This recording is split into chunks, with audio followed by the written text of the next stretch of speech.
பழனி முருகன் கோவிலில் பக்தர்களின் வசதிக்காக டிஜிட்டல் சேவைகள் விரிவுபடுத்தப்பட்ட நிலையில் ரோப்கார் பயணத்திற்கான ஆன்லைன் முன்பதிவு இன்று முதல் நடைமுறைக்கு வந்துள்ளது.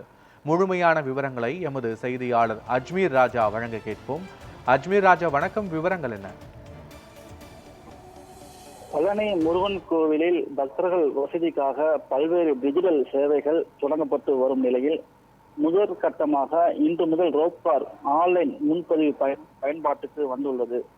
உலக புகழ் பெற்ற பழனி முருகன் கோவிலுக்கு தினசரி ஆயிரக்கணக்கான பக்தர்கள் வருகை தந்து முடிக்காணிக்கை, அளவு குத்துதல், தங்க ரதம் மற்றும் தங்க தொட்டில் உள்ளிட்ட நேர்த்திக் கடன்களை செலுத்தி வழிபட்டு வருகின்றனர்.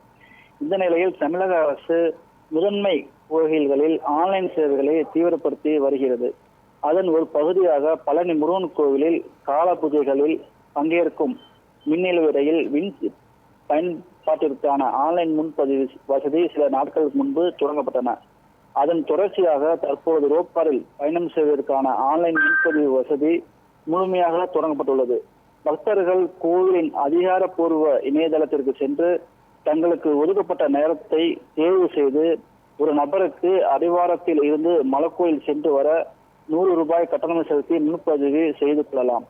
இந்த ஆன்லைன் முன்பதிவு மூலம் நாள்தோறும் காலை 8 மணி முதல் மதியம் 12:50 பேரும், 5 மணி முதல் இரவு 7 மணி வரை 50 பேரும் முதற்கட்டமாக அனுமதிக்கப்பட உள்ளனர். இந்த ஆன்லைன் முன்பதிவு செய்த பக்தர்கள் இன்று திங்கட்கிழமை முதல் தங்களது பயன்படுத்திக் கொள்ளலாம் என கோவில் இணை ஆணையர் மாரிமுத்து தெரிவித்துள்ளார். இந்த ஆன்லைன் டிக்கெட் மூலமாக பக்தர்களிடையே பெரும் வரவேற்பை பெற்றுள்ளது. விவரங்களுக்கு நன்றி அஜ்மீர் ராஜா.